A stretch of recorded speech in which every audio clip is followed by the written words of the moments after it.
اعوذ باللہ من الشیطان الرجیم بسم اللہ الرحمن الرحیم قل آپ کہہ دیجئے انی اخاف بے شک مجھے اندیشہ ہے ان عصیت اگر میں اپنے پروردگار کی نافرمانی کروں عذاب یوم عظیم ایک زبردست دن کے عذاب کا مجھے ایک زبردست دن کے عذاب کا اندیشہ ہے اگر میں اپنے پروردگار کی نافرمانی کروں قل اللہ اعبد آپ کہہ دیجئے میں تو اللہ ہی کی اس طرح عبادت کرتا ہوں مخلصا لہ دینی کہ میں اپنی بندگی صرف اسی کے لیے میں نے اپنی بندگی صرف اسی کے لیے خالص کر لی ہے فاعبدوا ما شئتم من دونہ اب تم اسے چھوڑ کر جس کی چاہو عبادت کرو قل آپ کہہ دیجئے ان الخاسرین الذین خسروا انفسهم واہلیہم یوم القیامہ گھاٹے کا سودا کرنے والے تو وہ ہیں جو قیامت کے دن اپنی جانوں اور اپنے گھر والوں سب کو کھو بیٹھیں گے الا ذالک هو الخسران المبین یاد رکھو یہ کھلا ہوا گھاٹا ہے لہم من فوقہم ظلل من النار ایسے لوگوں کے لیے ان کے اوپر بھی آگ کے بادل ہیں وَمِن تَحْتِهِمْ ظُلَلٌ اور ان کے نیچے بھی ویسے ہی بادل ذَلِكَ يُخَوِّفُ اللَّهُ بِهِ عِبَادَهُ یہ وہی چیز ہے جس سے اللہ اپنے بندوں کو ڈراتا ہے یا عبادی فاتقون لہذا اے میرے بندوں میرا خوف دل میں رکھو صدق اللہ العظیم۔ ان آیات مبارکہ میں اللہ رب العزت اپنے محبوب کو ایک حکم ارشاد فرما رہے ہیں کہ آپ اپنی امت سے یہ بات کہہ دیں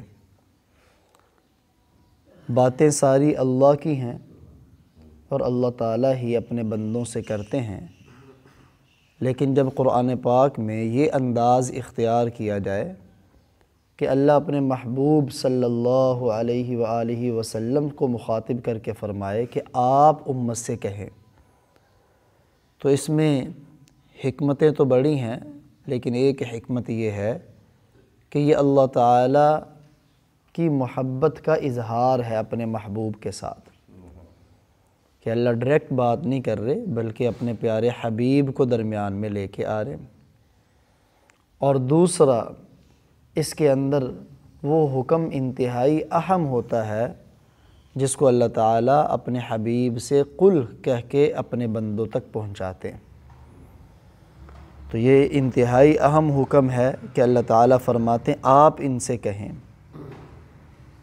میں اگرچہ معصوم ہوں میرے پاس صرف نبوت نہیں نبیوں کی سرداری ہے اللہ کی مخلوق میں میں سب سے افضل ہوں لیکن اس کے باوجود اگر مجھ سے بھی اللہ کی نافرمانی سرزد ہو جائے حالانکہ ہو نہیں سکتی کیونکہ انبیاء وہ معصوم ہوتے ہیں ان سے کبیرہ صغیرہ گناہ کا صدور نہیں ہو سکتا ہو نہیں سکتی اگر بفرض محال مجھ سے بھی نافرمانی کا صدور ہوا نافرمانی ہوئی اپنے رب کی تو مجھے بھی بڑے دن کے عذاب کا ڈر ہے تو یہ اصل میں خطاب آپ کا اپنی ذات کو ہے اپنی بات آپ نے کی لیکن سمجھایا امت کو ہے کہ جب میں معصوم ہونے کے ساتھ اللہ کا محبوب ہونے کے ساتھ نبی اور بزرگی کے ساتھ مجھے بھی آخرت کے دن کے عذاب کا ڈر ہے تو تمہیں تو اس کا ڈر زیادہ ہونا چاہیے۔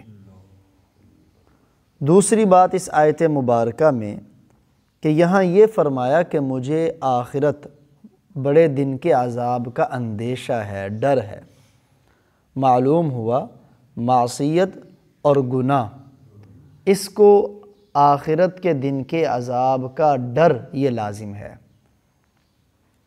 عذاب کا بالفعل ہو جانا یہ ضروری نہیں ہے، لیکن گناہ کے اوپر آخرت کے عذاب کے ڈر کا اندیشہ، آخرت کے عذاب کا اندیشہ اور ڈر ہونا یہ لازمی بات ہے، وگرنہ اللہ تعالیٰ کل قیامت والے دن کبیرہ گناہ والوں کے کبیرہ گناہوں کو معاف فرما دیں گے، کیونکہ اللہ تعالیٰ کی چاہت اور مشیت ہے، جسے چاہے معاف کر دے۔ اس لیے گناہ ہو جائے تو ڈر اللہ کے عذاب کا ضرور ہونا چاہیے۔ چنانچہ سید زوار حسین شاہ صاحب انہوں نے کتاب لکھی سلوک پر، عمدۃ السلوک، اس میں وہ فرماتے ہیں کہ توبہ، جب انسان سے کوئی گناہ سرزد ہو جائے، اس کے گناہوں کا کفارہ کیسے ہو، اس کے لیے بزرگوں نے 8 اعمال لکھے ہیں کہ ان 8 اعمال کا اہتمام کیا جائے۔ یہ جو عذاب کا ڈر ہے نا، اسی پر یہ بات میں عرض کر رہا ہوں کہ اپنے گناہوں کا کفارہ ادا کرنے کے لیے، توبہ سچی کرنے کے لیے 8 اعمال کا اہتمام کرنا ضروری ہے، جن میں 4 کا تعلق انسان کے دل کے ساتھ ہے اور 4 کا تعلق انسان کے بدن کے ساتھ ہے۔ وہ 4 جن کا تعلق دل کے ساتھ ہے، ان میں سب سے پہلے ہے توبہ، دل سے سچی توبہ کرے یا توبہ کا ارادہ کرے۔ نمبر 2، آئندہ سے اس کام کو نہ کرنے کا پختہ عزم ہو، اس کا تعلق بھی دل کے ساتھ ہے۔ نمبر 3، اللہ کے عذاب کا ڈر ہو، وہ جو گناہ ہوا ہے اس پر اللہ کے عذاب کا دل میں ڈر اور خوف ہو۔ نمبر 4، اور اس توبہ کرنے پر اللہ کی معافی کی امید ہو کہ میں نے توبہ کی ہے تو اللہ تعالیٰ مجھے معاف فرمائیں گے۔ یہ 4 کام ہیں جن کا تعلق انسان کے دل کے ساتھ ہے، اور 4 کام وہ ہیں جو بدنی طور پر انسان نے کرنے ہیں۔ پہلا عمل 2 رکعت صلاۃ التوبہ پڑھے۔ دوسرا عمل 70 مرتبہ استغفار کرے۔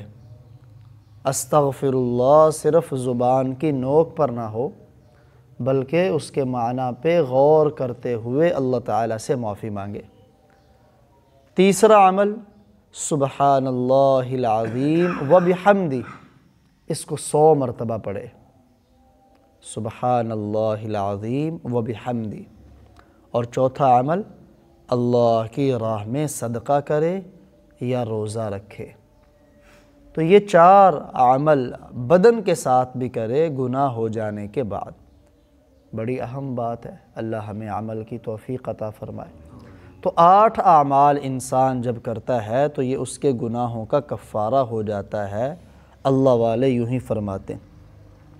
تو فرمایا کہ مجھے بھی ڈر ہے، اندیشہ ہے، تو گناہ کے لیے عذاب کا اندیشہ اور ڈر ضروری ہے، کم از کم انسان کو عذاب کا ڈر ہو۔ ہاں، گناہ کے اوپر عذاب کا اللہ کی طرف سے واقع ہونا یہ ضروری نہیں ہے، وگرنہ کل قیامت والے دن اللہ گناہوں کو معاف نہ فرماتے۔ آگے اللہ تعالیٰ فرماتے ہیں، قل، آپ پھر کہیں، اللہ اعبد، میں اللہ ہی کی عبادت کرتا ہوں، مخلصا لہ دینی، اپنی بندگی کو اسی کے لیے خالص کرتے ہوئے۔ اب پچھلی یہ ایک آیت پیچھے بھی گزری جس میں یہی ہے، انی امرت ان اعبد اللہ مخلصا لہ الدین، اور یہاں پھر اس آیت کے 2 آیتیں بعد اللہ تعالیٰ پھر اپنے نبی سے فرما رہے ہیں کہ آپ یوں کہیں۔ کیا یہ تکرار نہیں ہے؟ حالانکہ ایک ہی بات کو بار بار دہرانا یہ اتنا اعلیٰ اور مناسب نہیں ہوتا، تو یہ آپ صلی اللہ علیہ وسلم سے اللہ تعالیٰ اس بات کو دوسری مرتبہ کیوں دہرا رہے؟ یاد رکھے، قرآن پاک میں تکرار نہیں ہے، بلکہ جب بھی کوئی بات آئی ہے وہ حکمت اور فائدے سے خالی نہیں، اس کا مستقل فائدہ ہے۔ چنانچہ پیچھے والی جو آیت ہے وہاں یہ فرمایا کہ مجھے حکم دیا گیا ہے کہ میں اللہ کی عبادت کروں اور اپنی بندگی کو اسی کے لیے خالص کروں۔ مجھے حکم دیا گیا، آپ نے خبر دی۔ لیکن اس آیت مبارکہ میں اللہ تعالیٰ کی طرف سے جو آپ کو حکم ہے کرنے کا، خبر دینے کا نہیں، کریں آپ، اللہ ہی کی عبادت کریں، اس کے لیے اپنی بندگی کو خالص کرتے ہوئے۔ تو پچھلے میں خبر دینا ہے اس حکم کی جو اللہ نے دی ہے، اور یہاں وہ حکم ہے کہ آپ یہ کریں۔ دوسرا ایک یہ بھی فرق بیان فرمایا مفسرین نے کہ پہلی آیت مبارکہ میں حصر نہیں ہے، بس یہ ہے ان اعبد اللہ، میں اللہ کی عبادت کروں، اور دوسری آیت مبارکہ میں حصر ہے، عبادت کو اللہ کی ذات میں بند کرنا ہے، اللہ اعبد، یعنی پہلی آیت میں اللہ کا لفظ بعد میں ہے، عبادت کا لفظ پہلے ہے۔ یاد رکھیں عبادت یہ فعل ہے، اور اللہ کی ذات چونکہ اسم ہے، فعل سے پہلے اگر اسم آ جائے تو اسے کہتے ہیں اس فعل کو اس اسم میں بند کر دینا، حصر کا نام دیا جاتا ہے۔ التقدیم ما حقہ التاخیر یفید الحصر والاختصاص۔ تو پہلے میں یہی ہے کہ میں اللہ کی عبادت کرتا ہوں، اور دوسری آیت میں یہ ہے کہ میں اللہ ہی کی عبادت کرتا ہوں، اللہ کے سوا کسی کی عبادت نہیں کرتا، نہ مستقلاً کہ صرف اسی کی کروں، اور نہ اشتراکاً کہ اللہ کے ساتھ شریک ٹھہرا کے اس کی عبادت کروں۔ عبادت ہے کیا؟ ایک ہے عبودیت اور ایک ہے عبادت۔ عبودیت وہ عاجزی اور انکساری کا اظہار ہے، اور عبادت غایت درجے کی عاجزی اور انکساری کا اظہار ہے۔ لفظ عبادت میں مبالغہ عبودیت سے زیادہ ہے، اور انتہائی درجے کی عاجزی اور انکساری اسی ذات کے سامنے ہو سکتی ہے جو ذات سب ذاتوں سے افضل ہو، اور وہ اللہ ہی کی ذات ہے، وہ اللہ ہی کی ذات ہے۔ فرمایا مخلصا لہ دینی، میں نے اپنی بندگی کو اسی کے لیے خالص کر لیا، اب اس کے علاوہ میں کسی کی بندگی نہیں کر سکتا۔ اصل میں یہ آیات تفسیر بغوی میں علامہ بغوی رحمہ اللہ تعالی فرماتے ہیں کہ یہ آیت مبارکہ اس وقت نازل ہوئیں جب مشرکین مکہ نے آپ کو دعوت دی کہ اپنے آباء و اجداد کا طریقہ نہ چھوڑے۔ دیکھیں سب بت پرست ہیں، سب بتوں کی پوجا کرتے ہیں، سب بتوں پہ یقین رکھتے ہیں، آپ بھی اس طرف آ جائیں۔ تو اللہ تعالیٰ نے ان آیات کو اتارا کہ آپ کہیں اگر مجھ سے یہ کام ہو گیا نا، اللہ نہ کرے، ہو نہیں سکتا، لیکن اگر میں بھی اس کام کو کروں گا مجھے بھی بڑے دن کے عذاب کا ڈر ہے۔ اور ایک مرتبہ نہیں 2 مرتبہ فرمایا میں اللہ ہی کی عبادت کرتا ہوں اور اسی کے لیے اپنی بندگی کو خالص کرتا ہوں۔ یہ 2 مرتبہ لانا تاکہ کفار اور مشرکین کی امیدیں بھی ختم ہو جائیں جو وابستہ ہیں آپ سے کہ ہو سکتا ہے آپ یہ کام کر لیں۔ تو اللہ تعالیٰ آگے فرما رہے ہیں کہ جب آپ نے توحید کو بالکل واضح کر دیا، اب آپ ان سے کہیں فَاعْبُدُوا مَا شِئْتُم مِّن دُونِی، اللہ کو چھوڑ کر تم جس کی مرضی چاہے عبادت کرو، مجھے تمہاری کوئی پرواہ نہیں۔ لیکن اس آیت میں ان کو غیر اللہ کی عبادت کا حکم نہیں دیا جا رہا۔ فَاعْبُدُوا امر کا صیغہ ہے، لیکن یہ امر کا صیغہ زجر کے لیے ہے، ڈانٹنے کے لیے ہے، ان کو دھمکی دینے کے لیے، کر کے دیکھو ذرا اللہ کے غیر کی عبادت۔ فَاعْبُدُوا مَا شِئْتُم مِّن دُونِی، مرضی اپنی چلاؤ تم۔ معاشرے میں لوگ مرضی کرتے ہیں، میرا جسم میری مرضی، تو اللہ فرماتے ہیں مرضی چلا لو اپنے نظریے کے اوپر بھی، لیکن ہوگا کیا؟ آپ ساتھ یہ بھی اعلان کر دیں ان الخاسرین الذین خسروا انفسهم واہلیہم یوم القیامہ، پھر تم سب سے بڑے نقصان اٹھانے والے ہوگے، اور دنیا میں سب سے بڑا نقصان اٹھانے والا وہ ہے جو اپنی جان کو بھی ضائع کر بیٹھے اور اپنے مال اہل و عیال کو بھی ضائع کر بیٹھے، یہ سب سے بڑا نقصان دہ۔ گویا اس کی مثال یوں سمجھے، ایک آدمی کے پاس اپنا رأس المال ہے، تجارت شروع کرے، تجارت میں نفع نہ ہو یہ بھی نقصان ہے کہ بیچارہ جو رأس المال ہے بس وہی اس کو واپس مل رہا ہے، یہ بھی نقصان ہے۔ لیکن اگر رأس المال بھی ختم ہونا شروع ہو جائے تو یہ سب سے بڑا نقصان ہے۔ کہ ایک دن وہ اپنی دکان کو، اپنی تجارت کو بالکل ہاتھ خالی کر بیٹھے گا۔ تو اللہ فرماتے ہیں یہ سب سے بڑے نقصان اٹھانے والے ہیں اپنی جان کو ضائع کیا، اپنے آپ کو جہنم میں ڈال کے، اور اپنے گھر والوں کو بھی ضائع کر دیا، اپنے خادموں کو بھی ضائع کر دیا۔ وہ کیسے؟ دو صورتیں ہیں، یا تو ان کے گھر والے ان کے ساتھ ہی گمراہ ہو کے جہنم میں جائیں گے، تو ضائع کر بیٹھے۔ جہنم میں کون سی ملاقاتیں ہوں گی، کون سی خوشیاں ہوں گی؟ جیسے ملنے پہ خوشی ہوتی ہے نا، جہنم میں وہ نہیں ہوگی، نہ ملاقاتیں ہوں گی اور نہ ہی خوشی ہوگی، اگر ہو بھی جائے تو اس کی خوشی کوئی نہیں ہوگی۔ اور دوسری صورت یہ ہے کہ اگر ان کے گھر والے، ان کے خادم وہ جنتی ہیں تو پھر تو ان کے درمیان ہمیشہ ہمیشہ کی جدائی ہے، یہ جہنم میں اور وہ جنت میں۔ تو اللہ فرماتے الا، خبردار، ذالک هو الخسران المبین، کھلم کھلا نقصان یہی ہے۔ اللہ اکبر۔ دیکھیں اللہ تعالیٰ نے اس نقصان کو بتلانے کے لیے کتنی تاکیدیں لے کے آئیں۔ الا حرف تنبیہ، یہ بھی تاکید کے لیے، ہوا ضمیر فاصل لے کے آئے، یہ بھی تاکید کے لیے، الخسران کو معرفہ لے کے آئے، یہ بھی تاکید ہے، اور صرف خسران پر اکتفا نہیں کیا بلکہ ساتھ مبین فرمایا کہ وہ واضح نقصان ہوگا۔ تو اتنی تاکیدیں کر کے اللہ فرما رہے ہیں گمراہی میں اپنے آپ کو نہ ڈالے رکھو، بلکہ اس کا پھر وبال اور نقصان یقینی، بالیقین اور ضرور بالضرور ہوگا۔ وہ کیسا نقصان ہے؟ لہم من فوقہم ظلل من النار، جہنم کی آگ کے شعلے ان سایبان ہوں گے، بادل بنے ہوں گے ان کے سروں کے اوپر بھی، ومن فوق ومن تحتہم ظلل، اور ان کے نیچے بھی جہنم کی آگ کے شعلے ہوں گے۔ ظلل ذلہ سے ہے، سایبان کو کہتے ہیں، اوپر ہو تو سمجھ آتا ہے، لیکن قرآن پاک نے کہا ان کے نیچے بھی بادل اور سائے ہوں گے جہنم کے آگ کے انگاروں کے۔ تو نیچے کیسے کہا؟ یہ بس تضاد کے ساتھ ہے کہ ایک صفت استعمال ہو تو مقابلے میں بھی اسی صفت کو استعمال کر دیا جاتا ہے۔ جیسے قرآن کہتا ہے نا جزاء سیئۃ سیئۃ مثلھا، کہ برائی کا بدلہ اس کے مثل برائی ہے۔ حالانکہ برائی کا بدلہ جب دیا جاتا ہے تو وہ برائی نہیں ہوتی، لیکن یہ تقابل ہے کہ جو ادھر لفظ استعمال ہوا مقابلے میں اسی کو استعمال کر دیا گیا۔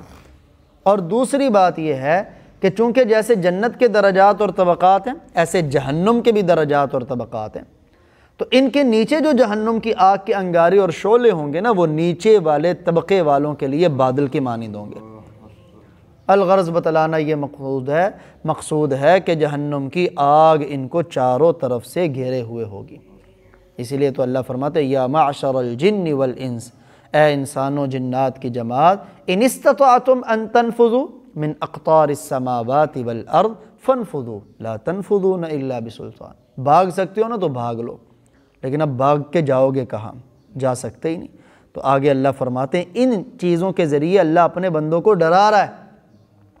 یہ ڈرانا ہے، کیونکہ جس چیز کا حکم دیا جائے نا، جب تک ڈر نہ ہو حکم کے چھوڑنے پر کسی چیز کا، تو حکم پہ عمل کرنا مشکل ہوتا ہے۔ تو اللہ تعالیٰ ڈرا رہے ہیں تاکہ بندوں کے لیے اللہ کے احکام پہ عمل کرنا آسان ہو۔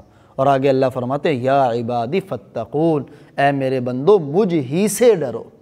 اللہ کی ذاتی حقدار ہے کہ اللہ سے ڈرا جائے، اور تقوی جس دل کے اندر آ جاتا ہے، ڈر ہے کیا؟